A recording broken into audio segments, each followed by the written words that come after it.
होनब्ला जोंनि बिटिडि एरियाया भारत संबिधाननि 6थि शेड्यूलाव अलरेडि दाजाखांबाय 2003 मायथाइयाव आरो 6 शेड्यूलाव जेसेबां एसेम्बली सेगमेन्ट थायो कन्स्टिट्यूशन आर्टिकल 332 सब क्लज 2 मथे ट्राइबेलफोरनि थाखाय रिजार्भ थाथारनांगौ लाइकवाइज बे रोखोमैनो आर्टिकल 330 सब क्लज 3 मथे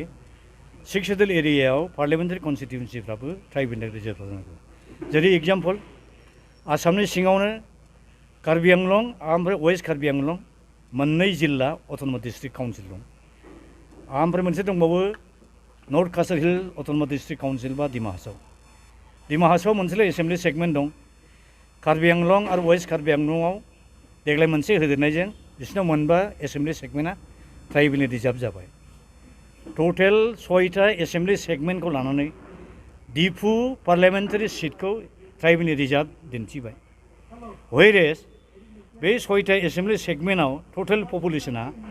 आं अंकखौ नायखांबाय 8,78,854 ना बेसेबांल' आरोखि 8 लाख पपुलेशनजों जुदि मोनसे पार्लियामेन्टारि सीटआ रिजार्भ थायोब्ला बे मोनथाम अट'न'मास डिस्ट्रिक्ट काउन्सिलनि थाखाय जोंनियाव जेराव 29,66,000 पपुलेशन दं आधा रानब्लाबो 14.5 लाख जोङो पार्लियामेन्टारि समस्ति मोननै मोनखाथारो आरो बिनि थाखायनो थांनाय 2007आव सिगांनो delimitation commission headed by justice Kuldeep सिंहआ जि ड्राफ्ट प्रप'जेल फोसावदोंमोन बेयाव क'क्राझार आरो उदालगुरि पार्लियामेन्टारि सीट मोननै जोंनो होनाय देखायदोंमोन जुदियोब्ला मोननैबो पार्लियामेन्टारि सीटखौ अपेन बा जेनेरेल देखायदोंमोन जों खुदिजों जों बेखौ आजावाखै आरोखि दा फैयै दानि जिथु इलेक्शन कमिशन अफ इन्डियानो जे आसामनि एसेम्बली आरो पार्लियामेन्टारि सीटखौ डेलिमिटेशन खालामनो फैदों खालामनानै दाखालि जुन दाननि 20 अक्ट'आव एब्राप्टलि हरखाबै जों कल्पना खालामनो हास्लाबै रोखोमनि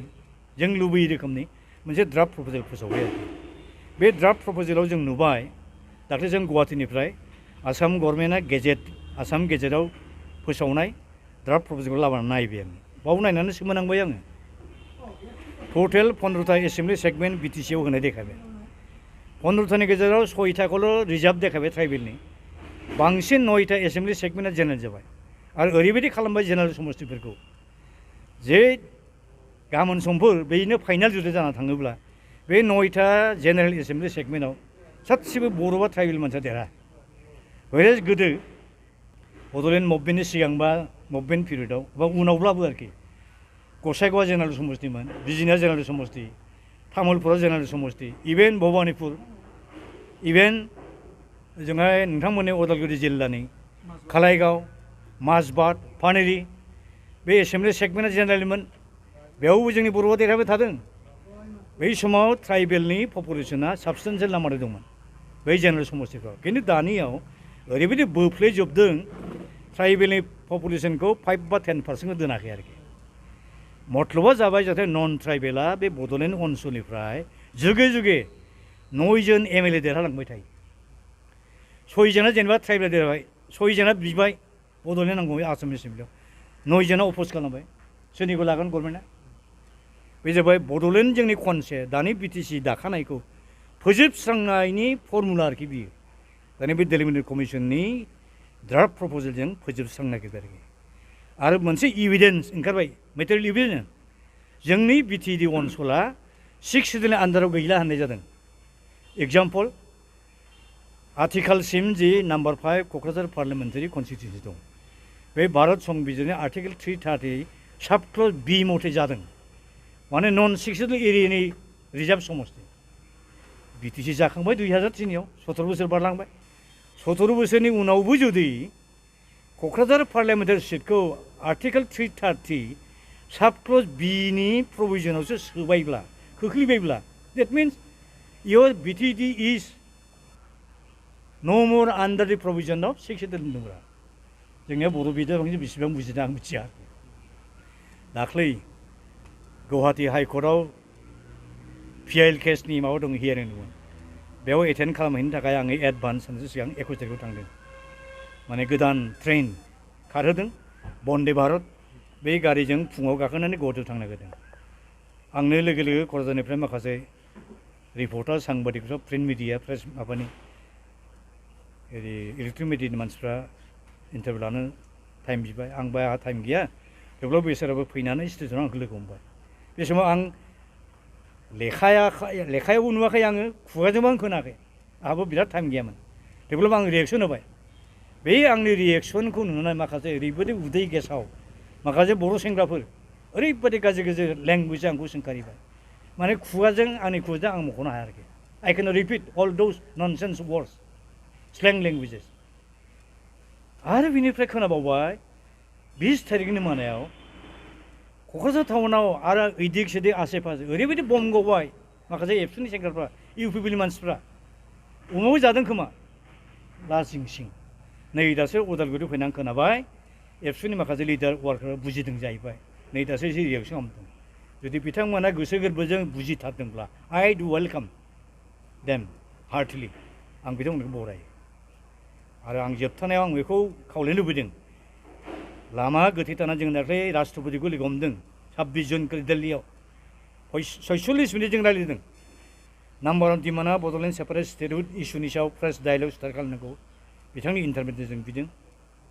नाम्बार 2 डेलिमिटेसन कमिसना जा ड्राफ्ट प्रप'जेल फोसावदों जों बेखौ नाखस खालामदों मेडामखौ जों रिकुवेस्ट खालामदों नोंथाङा अननानै इलेक्सन कमिसन अफ इन्डियाखौ खावलायहरनांगौ हम मिनिस्टार प्राइम मिनिस्टार खावलायहरनांगौ बे ड्राफ्ट प्रप'जेल केन्सेल खालामफिननांगौ गोदानै बर'फ्रा बा बिटिसिनि ट्राइबेलफ्रा जेरै लुबैयो बे रोखोम जाहाथे जोंनो समस्ति दाना जाहाथे होयो बेखौ बुंनाय जाबाय 3 नम्बराव बेल ब्लकआव जेसेबां नन ट्राइबेल मानसि हाबदों 3 लाखनि बांसिन बिगा हा मालायनाव थांबाय गुवाहाटि हाइकर्टआ खेबनै अर्डार होबाय होखारनांगौ हाखौ रेस्ट'र खालामफिननांगौ 2012 मायथाइयाव प्राइम मिनिस्टारनि अफिसनिफ्राय आसाम गभर्नमेन्टखौ डाइरेक्सन हरबाय बिटिसिखौ डाइरेक्सन हरबाय रावबो खामानि मावा बेखायनो जों होनदों मेडाम नोंनि अनगायै जोंनि हा हुखौ बासायनाय रावबो गैला नों इन्टारभेनसन खालामदो बेबायदि होननानै बिथांखौ खावलायदों ब्रैथि दाबियाव जों बुंदों जे रन्जन दैमारिबो सासे वान अफ द सिगनेटारिस टु दि थार्ड बड' एक्ट सुक्तियाव सहिखौ लाबाय खायदा खालाम बिनिफ्राय अन डिक्टेटेड टार्म बेखौ आरो सुक्तियाव सहि लाखांना आरो जेलाव सोबावबाय बिथांनो नङा बिथांजों लोगोसे 56 numbers of Bodo' years have been लेंगुवेजजों सेवगासिनो दं बिसोर गावसिनि आफादखौ डिसबेन्ड खालामखांबाय आखायाव जेसेबां अस्त्र शस्त्र arms and military they have already surrender बिसोरनाव जेबोआनो गैला they want to live in piece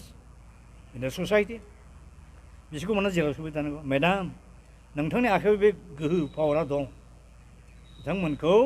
international कभेनेन्टनि rule मथे जेनेरेल एमनेस्टि होनानै थाबैनो सेन्ट्रेल जेलनिफ्राय हगारनांगौ होनना बुङो लास्ट बाथि दाबिया जाबाय जोंनिया थामथि बर' गोरोबथाखौ गाज्रि मोननानै खुसि जायैयाव माखासे एनडिएफबिनि केडार लिडारफ्रा हाग्रायाव थांफिनदोंमोन दा बिथांमोनखौ आथिखालनि चिफ मिनिस्टारा टेलिफनजों लेंहरफिनदोंमोन हाग्रायाव थानो नाङा नोंथांमोनहा फैफिनदो नोंथांमोनजोंबो सावरायनाय जागोन दिनै बोसोरनैनि बारा समय बारलांबाय ना सिज फायार ना जानाय लोंनाय बेबस्था ना पिस टक बेखायनो राष्ट्रपति मेडामखौ जों होनदों madam please you persuade the government of India the prime minister of India the home minister of India to start fresh dialogue with them also बे खावलायनायखौ जोङो होबोदों बिथाङा जोबोद गोसोनि खोनासंदों बिथाङा होनदों आन्दलन दा खालाम आं जा हायो आं नाजागोन होनदों आरोखि दा जों आसाबादि आरो बेखायनो आथिखालनि प्राइम मिनिस्टार हम मिनिस्टारफ्रा जिबायदि गावसिनि गोहो पावारखौ देखायो अथ'रिटेरियान टाइप बायदि राष्ट्रपति मेडामा जोंनो खोथा होदोंब्लाबो बेसेबां जोंनि आसा खालामनायखौ सुफुंनो हागोन साननो गोनां जादों आरोखि थेवब्लाबो जों आसा खालामदों आरो दा जोबथानायाव आङो बड'लेण्ड ओनसोलनि पार्टिकुलारलि हल आसामनि बर' फिसाफोरखौ खौसेयै जुजिनानै जोंहा संबिधाननि प्रभिजन मथे एसेम्बलि पार्लियामेन्टारि सिटफोरखौ रिजार्भ सिट हिसाबै मोनजोबनांगौनि जे सोमावसारनाय खालामनो गोनां जादों बे अलखद समाव जयै गसंथानो आवगायबोनो थाखाय आं खावलायदों पार्टिकुलारलि इभेन आं एबसुनि लिडारशिप जायफोर दं बिथांमोनखौ खावलायनो लुबैदों एबसुआ बर' जातिनि यं जेनेरेशन मोनसे नेशनेलिस्ट मोनसे प्लेटफर्ममोन नाथाय बे प्लेटफर्मखौ दिनै प्रमद बर' मालाय पलिटिक्स गेलेबाय let him play politics party politics बेजों मानो खिथु थांफादों you should work independently एबसुनि जे फिल'सफि जे आइडिया माबारि